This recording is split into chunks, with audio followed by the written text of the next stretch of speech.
opportunity, please allow them to celebrate life. Don't take it. Don't just take it away from them.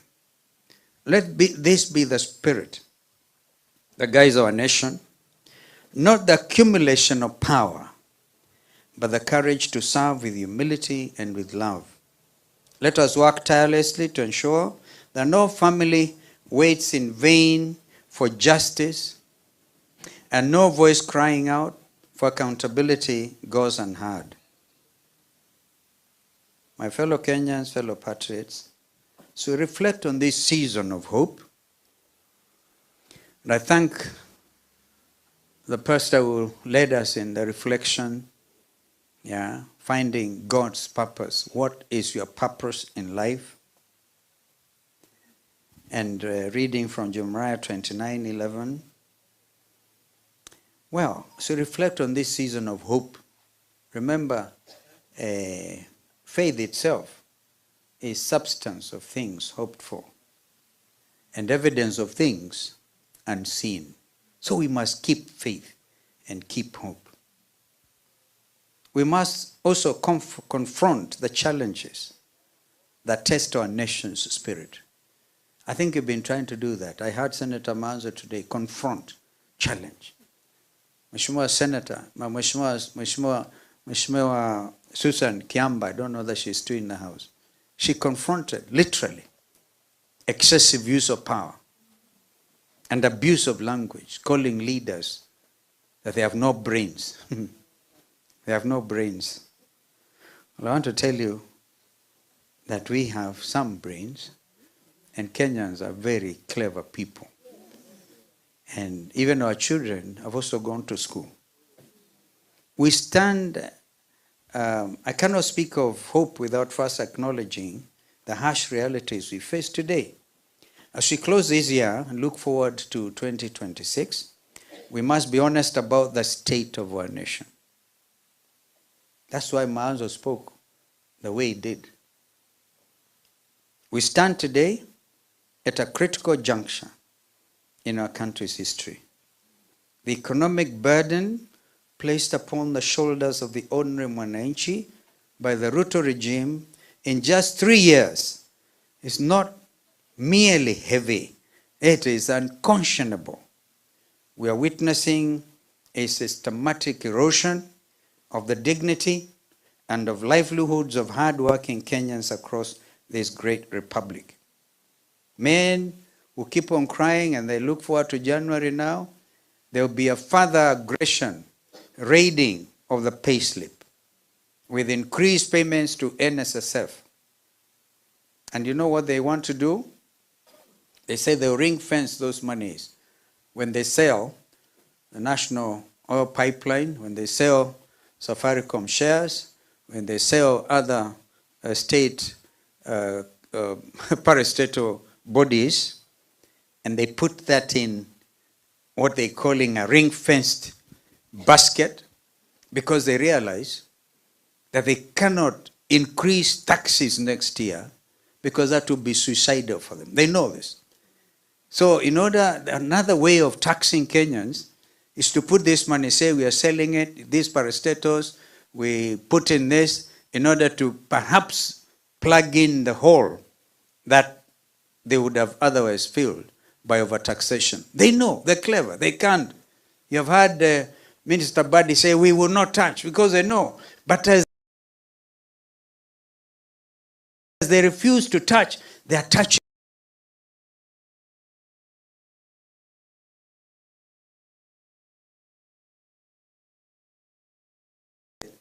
And pretending that they are going to build roads. Consider the plight of our farmers, the backbone of this nation, who can no longer afford basic inputs like fertilizer to till their land. Think of the parents, decent and hard-working people, who are being forced to choose between feeding their families and educating their children. This is not just an injustice, it is a violation of the constitutional right to education. Even placing kids to grade 10 or whatever, everything comes with a level of corruption. Therefore, then, we must, Kenyans of conscience, must really determine that, God willing, as we cross this year, we'll never be the same again. We are not going to just sit there and be yes men or yes women. Our small and our medium enterprises, the very engine of our economy, are being suffocated by punitive taxation regimes and predatory lending practices that show no mercy. Can you imagine? Without dealing with serious manufacturing, our manufacturing sector is almost zero. I think somebody said that the example of Singapore, first of all, Ruto does not know that Singapore is a city-state. A city-state. Even that comparison itself. I think when you have to be very clear, you're talking about moving. I personally believe the time for the African tiger, the African lion, is now. Because we have our resources. You saw President Trump in trying to get President Tshisekedi and President Kagame to sign that peace agreement in Washington, which was witnessed by regional leaders, including William Ruto.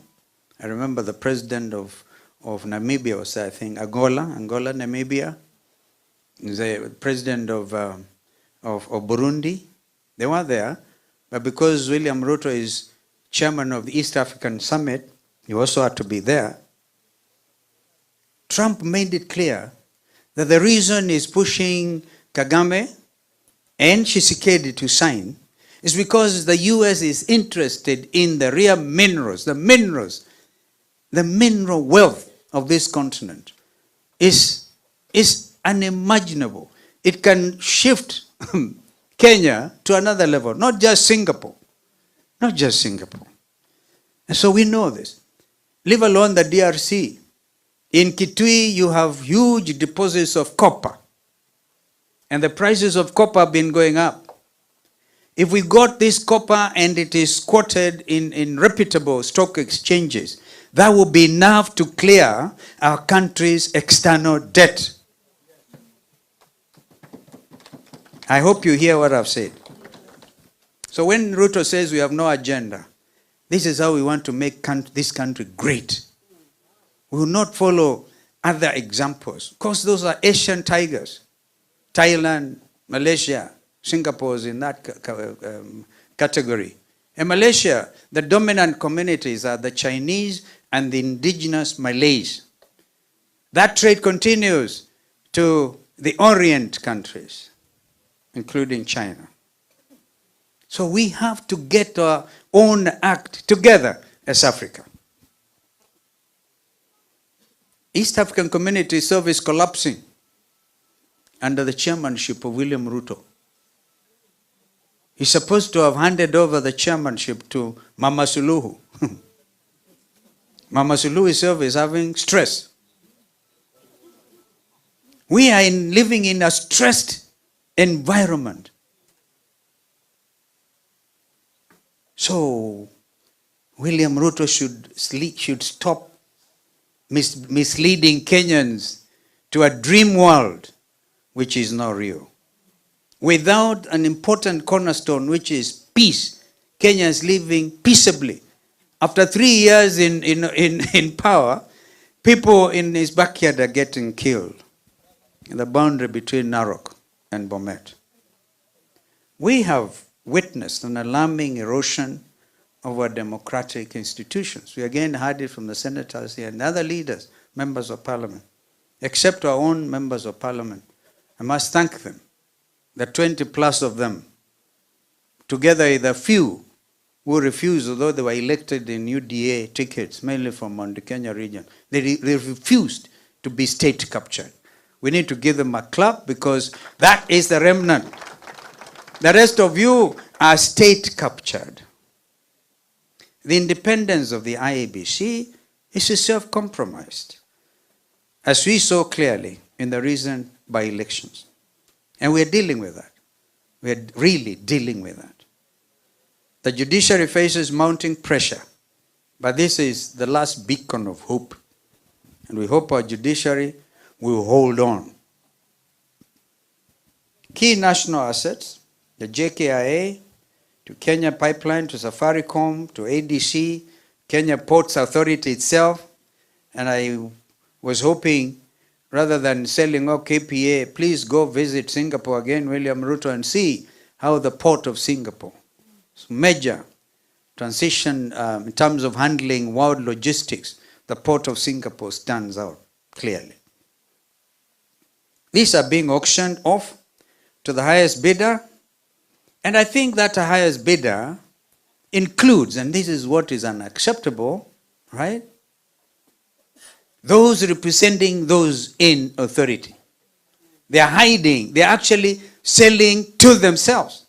Now this is what we are now, what is going to quote a real revolution, because we will not allow it. No transparency in these dealings. No public participation, as is the case with the selling of the Safaricom shares. And without regard for economic sovereignty. This is not development. This is mortgaging our children's future. The recent exchanges between myself and the outgoing regime have revealed a fundamental difference in vision and outlook. Some have called me pessimistic for questioning the grandiose promises of Singapore first world status, because this is what I'm saying, I've called it the dead cat syndrome. When you find everybody's unhappy, no money in their pocket, abductions, unexplained killings, then you see the world is, the sun is shifting behind you, then you employ the dead cat strategy. Dead cat, you throw a dead cat on that table. Hey, faka amekufa, mweusi amekufa. Then everybody is confused. They forget about the problems you are facing. I dare suggest this is what William Ruto administration is trying to do. They don't mean anything about Singapore. We've been there. I said once in one of the interviews, I personally visited the port of Singapore, and I was foreign minister with President Moi, and we are learning how to use our port of Mombasa to follow the example of the port of Singapore.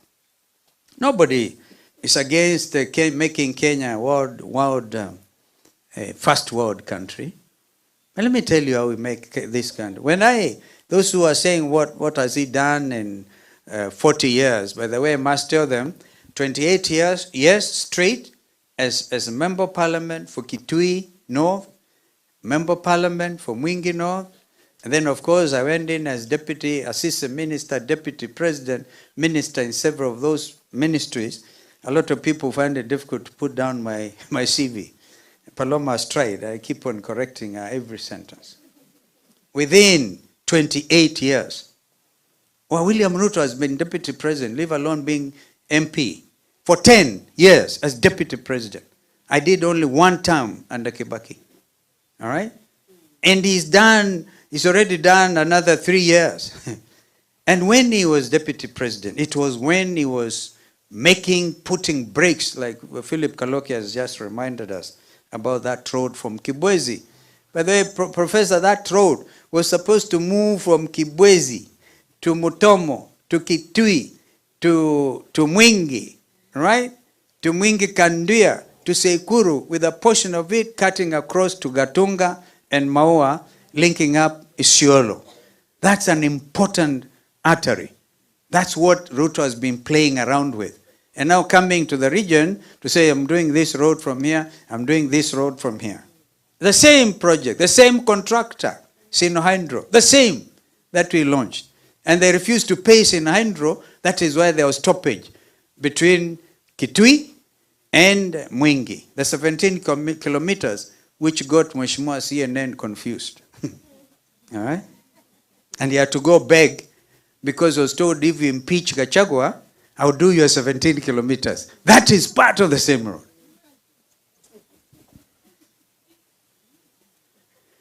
But speaking truth to pessimism is actually patriotism. That's what I've been trying to do. And I've decided I'll speak truth to William Ruto and to his elephant ears or something. And I'm not calling him, I'm not saying he has elephant ears, but that is euphemism.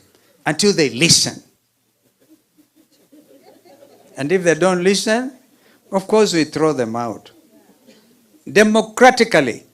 This is why the matter of taking out those voters' cards is so critical. As we speak, this